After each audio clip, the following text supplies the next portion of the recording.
My boyfriend of 3 years rated me a 4 out of 10 on TikTok while drunk with his friends. He didn't know I'd see it. His mom did. I found out my boyfriend of 3 years thought I was a 4 out of 10 because his mother sent me a screenshot at 7:43 a.m. on a Tuesday. That's not how I expected to start my morning. I had just poured my first cup of coffee, was still in the oversized t-shirt I'd stolen from Marcus, and I was mentally going through my work schedule when my phone buzzed. I figured it was Marcus texting good morning from his buddy Jake's apartment, where he'd crashed after their guys' night the evening before. It wasn't Marcus. It was Denise, his mother, a woman I'd spent 3 Christmases with, who I called twice a month just to check in, who told me regularly that I was the best thing that ever happened to her son. Her text said, "Jamie, I don't know what to say, I'm so sorry, call me when you're ready." Below that was a screenshot of a TikTok video. The thumbnail showed Marcus, my Marcus, sitting on Jake's disgusting brown couch with 4 other guys I recognized from his college friend group. Red Solo cups everywhere. Someone had captioned the video "Brutal Honesty Challenge. Rate your girlfriend" with a fire emoji. I didn't want to watch it. Some part of me knew the way you always know that what I was about to see would change something permanently. But I also couldn't not watch it. I found the account, some guy named Tyler who I'd met maybe twice, and located the video. It had been posted at 2:47 a.m. and already had 4,200 views. The video was 2 minutes and 16 seconds long. I remember that exactly because I watched the timestamp the entire time, willing it to go faster, then willing it to slow down, then just going numb. The premise was simple: drunk guys going around the circle rating their girlfriends on a scale of 1 to 10. Original, right? Real groundbreaking content. The first guy, Tyler, rated his girlfriend Megan an 8. "She's got an amazing personality," he slurred, "and honestly, she's way out of my league looks-wise too, so I'm just grateful, you know?" The guys laughed and cheered. Someone made a whip sound. Second guy, Chris, rated his girlfriend a 7.5. "She's beautiful, but she knows it, which sometimes gets annoying, but I still love her." More laughing. Third guy, Jake, Marcus's best friend since freshman year, rated his girlfriend Hannah a 9. "She's literally perfect. I'm gonna marry that girl." Cheers erupted. Then it was Marcus's turn. Someone off camera goes, Okay, Marcus. You've been with Jamie for like, what, 3 years? Give us the rating, bro." And I watched my boyfriend, the man I'd moved in with 8 months ago, the man I'd turned down a job in Seattle for, the man I'd talked about marrying with my own mother. I watched him laugh, take a long sip of whatever was in his cup and say, all right, okay, Jamie, honestly, I'd say she's like a 4, maybe a 5 on a really good day." The room went quiet for half a second. You could tell even his drunk friends were surprised. Then Tyler goes, "Damn, bro, that's harsh." And Marcus laughed. He laughed like it was the funniest thing in the world. Then he said, Nah, I'm just being honest, like she's not ugly or anything, she's just average, very average. But she's loyal as hell and she takes care of me, so that's worth something, right? You don't marry a 10, you marry the girl who's gonna stick around." Jake, who I'd always thought was a decent human being, who I'd made birthday cakes for and listened to cry about his dad's cancer diagnosis, said nothing. None of them said anything. Tyler just laughed and moved on to the next guy. The video ended with them all clinking cups together, someone yelling to average girlfriends, and the screen cutting to black. I sat at my kitchen table for 17 minutes without moving. I know because when I finally looked up, my coffee was cold and the microwave clock said 8:04. My first thought, and I hate myself for this, was maybe he didn't mean it. Maybe it was just drunk talk. Guys say stupid things when they're drunk. My second thought was, he said I was loyal and that I take care of him. He reduced our entire relationship to me being useful and average-looking enough to settle for. My third thought was, 4,000 people have now seen my boyfriend say this about me. And by tonight, it could be 40,000 or 400,000. That's how TikTok works. I called in sick to work, then I called Denise back. She answered on the first ring. "Jamie, sweetheart, I am so sorry. I found that video because someone from my church group sent it to me asking if that was Marcus. I couldn't believe what I was hearing. I raised him better than that. I thought I raised him better than that." Denise was crying. His own mother was crying. "Does he know?" I asked. My voice sounded strange to me, flat, like I was asking about the weather. I don't think so. He hasn't called me.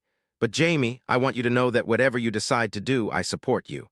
I love my son, but what he said was cruel and wrong, and you deserve so much better. I thanked her.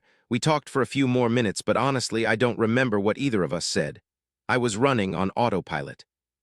Marcus came home at 1:30 p.m., looking like death warmed over. Hungover, wearing the same clothes from the night before, reeking of stale beer and whatever Jake uses for air freshener, which I'm pretty sure is just Febreze sprayed directly onto garbage. He walked in, saw me sitting at the kitchen table with my laptop open, and grinned. "Hey babe, miss me? Last night got crazy." "I bet it did." Something in my tone made him pause. He set his keys down slowly. "You okay?" "I don't know, Marcus. Am I okay?" I turned my laptop to face him. The TikTok video was paused on the frame right before he opened his mouth to give his answer. The color drained from his face, so fast I thought he might actually pass out. "Jamie." 4, I said. "Out of 10, maybe a 5 on a good day, that's what you think of me." "I was drunk. I was so drunk. You know how I get when I'm with those guys, I just say stupid stuff to fit in, it doesn't mean anything." "You said you don't marry a 10. You marry the girl who's gonna stick around." "That's I didn't mean." "So I'm the safe choice, the average loyal choice who takes care of you." "Jamie, please." "Your mother sent me this video, Marcus. Your mom found it because someone from her church group recognized you. Do you understand how humiliating this is? Not just for me, but for her, for us." He was crying now, actually crying. Big, sloppy, hungover tears running down his face as he stood there in our kitchen, and I felt nothing, absolutely nothing. "I'll get Tyler to take it down," he said desperately. "Right now, I'll call him right now and make him delete it. It's been up for 11 hours. It has over 8,000 views now. People are screen recording it. People are stitching it. It's too late. Then I'll make a video apologizing. I'll tell everyone how beautiful you are and how much I love you and—" "Stop," I held up my hand. "Just stop." I stood up from the table and walked to our bedroom. Our bedroom, in the apartment we'd picked out together 9 months ago, with the sage green walls I'd painted myself, and the bed frame we'd argued about at IKEA, and the photos of us on the nightstand from better times. I grabbed my already packed duffel bag from the closet. I'd packed it while he was still sleeping off his hangover at Jake's. I'd packed it methodically, calmly, like I was going on a business trip, instead of leaving the man I'd planned to spend my life with. Marcus followed me, still crying. "What are you doing? Where are you going? Jamie, please, you can't leave over one stupid drunk video." "One stupid drunk video?" I zipped the bag. "That's what you think this is." "It was a mistake. Everyone makes mistakes." "Yeah, I made a mistake too. 3 years ago when I decided you were worth my time." That stopped him. He stood in the doorway of our bedroom, looking like I'd slapped him. "You don't mean that," he whispered. "I don't know what I mean right now, but I know I can't look at you without hearing you say I'm a 4 out of 10, and I know I can't stay in this apartment tonight." I grabbed my bag and pushed past him. "I'm going to my sister's, don't call me." "For how long?" "I don't know." "Jamie, please, I love you. I know I messed up, but I love you." I stopped at the front door and turned around. Marcus was standing in the hallway, arms hanging at his sides, face wet with tears, looking absolutely pathetic. And I thought about all the times I'd looked at him and felt lucky. All the times I'd thought, this is my person. This is the man I'm going to marry. "If you loved me," I said, "you wouldn't have said it, drunk or not." I left. My sister Alina picked me up from the apartment. She'd already seen the video. It was making rounds in local Facebook groups, which is how small our city is, and she was incandescent with rage. I'd never seen her so angry. Her hands were shaking on the steering wheel. "I always knew he was a piece of garbage," she said. "From day one I knew." "You said you liked him." "I lied for you because you seemed happy." She glanced at me. "Were you happy?" I thought about it, really thought about it for the first time in a long time. "I thought I was," I finally said, "but now I'm wondering if I was just comfortable, if I was just settling." "You weren't settling, he was, and he was too stupid to keep his mouth shut about it." Elena's apartment was small, a one-bedroom in a converted Victorian, but she made up the couch for me with actual sheets and a real pillow. not just a throw blanket, which is how I knew she was serious about me staying as long as I needed. That night we drank wine and watched trash TV, and she didn't make me talk about it until I was ready, which turned out to be about 2.5 glasses in. The worst part, I said, is that I don't even think he knows why it was wrong. What do you mean? He thinks I'm upset because he rated me low, because of the number, but that's not. I struggled to find the words. It's not about being a 4, it's about what the 4 means. It means that all this time, while I was loving him, while I was building a life with him, he was looking at me and seeing someone he settled for, someone who was good enough. And he told his friends, he told the internet, he said it out loud like it was funny. Alina was quiet for a moment, then she said, "You turned down Seattle for him." "I know. That job would have changed your career." "I know. And he called you a 4. "I know." She refilled my wine glass. "You're staying here for as long as you need, and you're not going back to him." "Alina." "I'm serious, Jamie. This isn't like when you guys fought about chores or when he forgot your birthday that one time. This is different. This is who he really is when he thinks you're not watching." I wanted to argue with her. I wanted to say that people make mistakes, that 3 years together had to count for something, that maybe this was a wake-up call we both needed. But I couldn't make myself say any of it. Because she was right. The video went viral.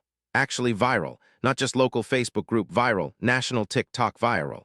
By the end of the first week, it had 2.3 million views. Someone had stitched it with a reaction video that got another 4 million. News outlets were picking it up. BuzzFeed did a listicle called, "This guy rated his girlfriend a 4 and the internet is not having it." Marcus called me 47 times that week. I know because I counted. He also texted me 200+ messages, ranging from apologetic to desperate to angry to apologetic again. I didn't respond to any of them. His friends started reaching out too. Jake sent me this long Instagram DM about how Marcus was really torn up and not sleeping and genuinely loves you more than anything.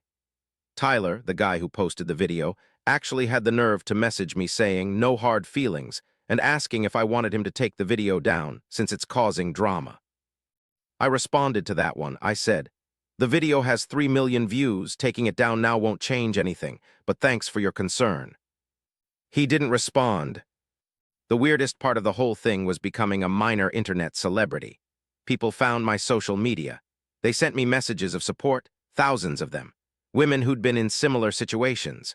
Women who'd been called worse by men who claimed to love them. Women who said I was beautiful and so much more than a 4 and dodged a bullet. There were mean comments too, because this is the internet. People saying I probably was a 4.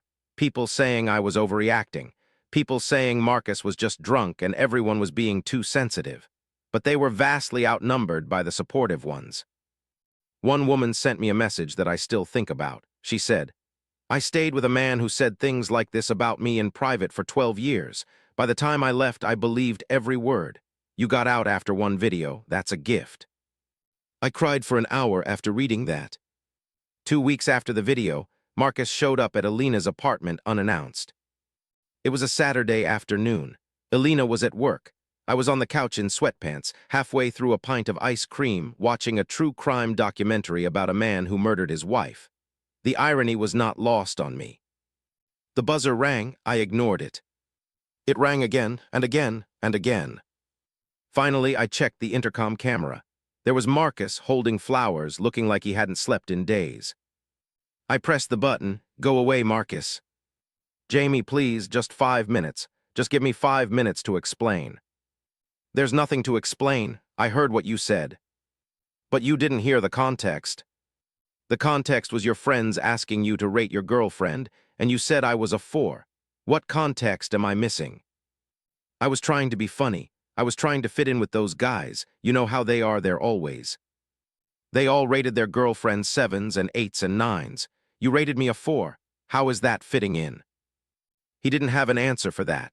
I watched him on the grainy camera, standing there with his wilting flowers, looking lost. "I love you," he finally said. "I've loved you for 3 years. One drunk comment doesn't erase that."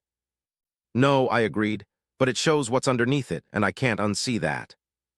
"Jamie, I'm going to start packing up my stuff from the apartment this week. I need you to not be there when I come." We can talk about this. We can go to therapy. We can. I don't want to go to therapy to convince you I'm worth more than a 4, Marcus.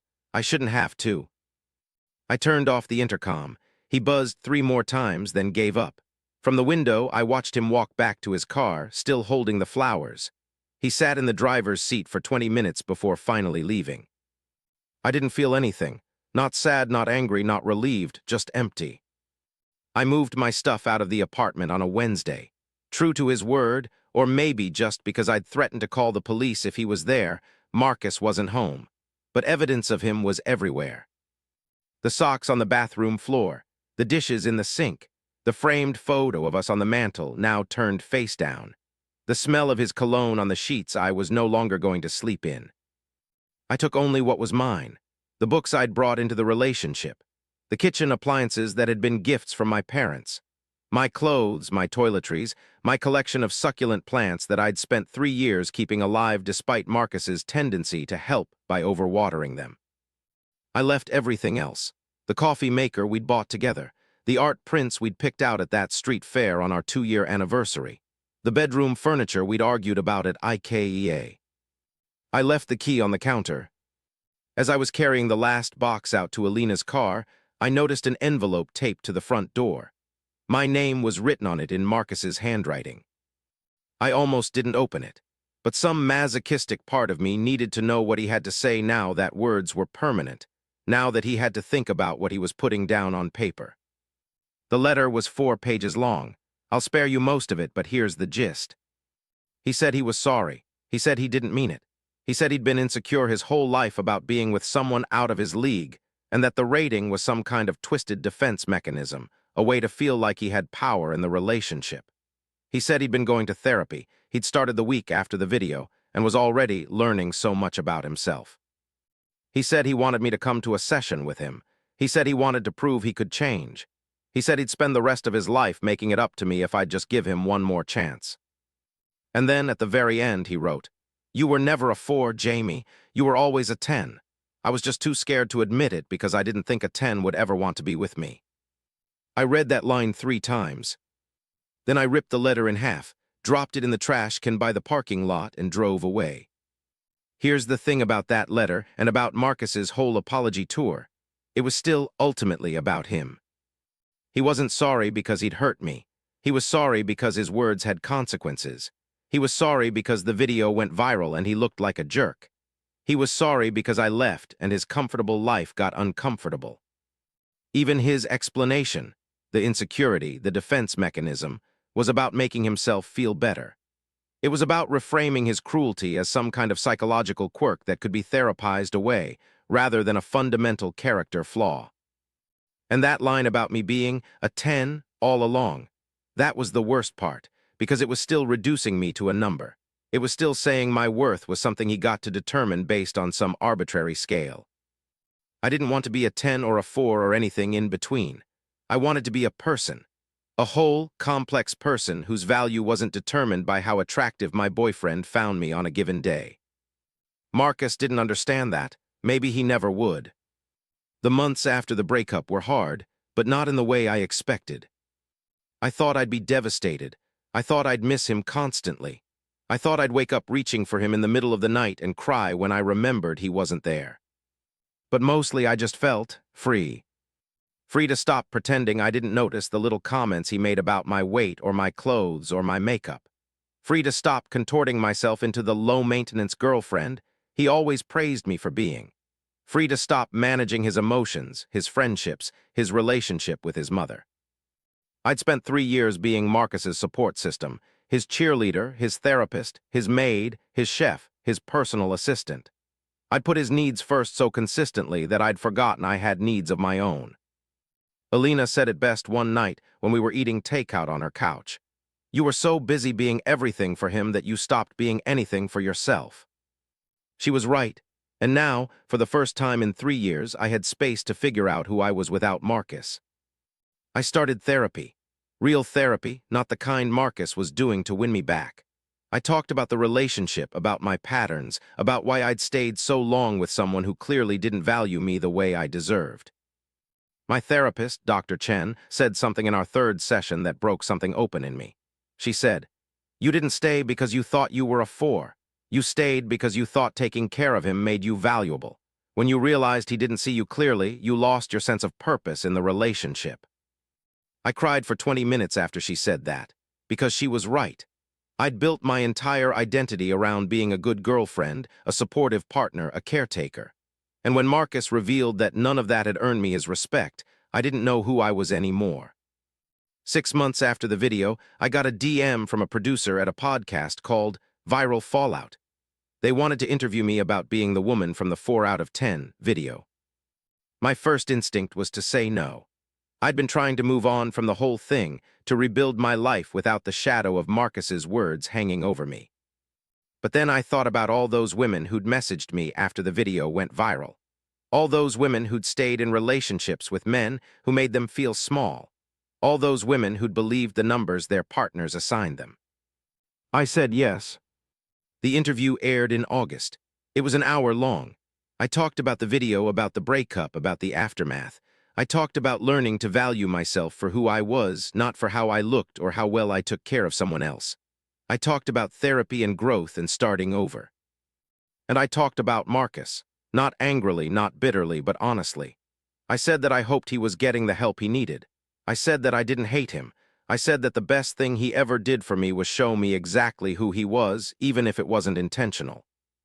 The episode got 1.2 million downloads in its first week. I found out about Denise through my mother, who had stayed in touch with her even after the breakup. Apparently, Denise had not taken the whole thing well. The video had embarrassed her deeply in her small community. Her church friends, her neighbors, her co-workers, everyone had seen her son rating his girlfriend a 4 and laughing about it. People made comments. People whispered. But more than that, Denise was furious with Marcus. Genuinely, deeply furious. Not just because of how he'd treated me, but because of what it revealed about the kind of man he'd become. According to my mother, Denise had sat Marcus down about a month after the breakup and told him that she was ashamed of him. That his father, who had passed away when Marcus was 16, would have been ashamed of him too. That she hadn't raised him to treat women like numbers on a scale, and she didn't know where she'd gone wrong. Marcus had apparently broken down crying. He'd apologized, promised to keep going to therapy, promised to become a better man. But Denise wasn't done. She told him that she'd been talking to me, we still called each other occasionally, and that I was thriving, that I was in therapy, rebuilding my life, working on myself, that I was doing all the things he should have been doing for years. Then she told him that she was going to stay in touch with me regardless of whether he liked it or not, because I was like a daughter to her, and one viral video couldn't erase 3 years of relationship. Marcus apparently asked if that meant she'd chosen me over him. Denise said, "I'm not choosing anyone, but if you're asking whether I think Jamie deserved better, the answer is yes. And if you're asking whether I'm proud of you right now, the answer is no." When my mother told me this, I didn't know what to feel. Part of me was touched that Denise had stood up for me so fiercely. Part of me felt sorry for Marcus, being confronted by his own mother like that. But mostly, I just felt tired. Tired of the whole saga. Tired of being the woman from the video. Tired of my worst moment with Marcus being the thing that defined me to strangers on the internet. I called Denise that night and thanked her for having my back. She cried. I cried. We talked for an hour about everything and nothing. At the end of the call, she said, "You know I love you, Jamie. You'll always be family to me." I love you too, Denise. Find someone who knows you're a 10. Actually, no, find someone who doesn't rate you at all. Find someone who just sees you. I'm working on seeing myself first. Good girl. It's been 14 months since the video now. I don't live with Alina anymore. I have my own apartment, a studio in a renovated warehouse with exposed brick and big windows and a tiny balcony where my succulents are thriving. I painted the walls sage green like my old bedroom. It felt like reclaiming something. I'm not dating anyone. I'm not ready. Dr. Chen says I'm still rebuilding my sense of self outside of relationships, which sounds clinical but is accurate. I spent 3 years being Marcus's girlfriend. I need to figure out who Jamie is as just Jamie before I try to be someone's partner again. Work is good. I finally applied for a promotion I'd been putting off for years and got it. I'm managing a small team now, and it turns out I'm good at it. Turns out I'm good at a lot of things I never had the bandwidth to try when I was pouring all my energy into Marcus. I still talk to Denise about once a month. She gives me updates on Marcus sometimes, even when I don't ask. He's still in therapy. He's dating someone new, a woman named Rachel who he met at a work thing. Denise says she seems nice, but that she's keeping an eye out this time.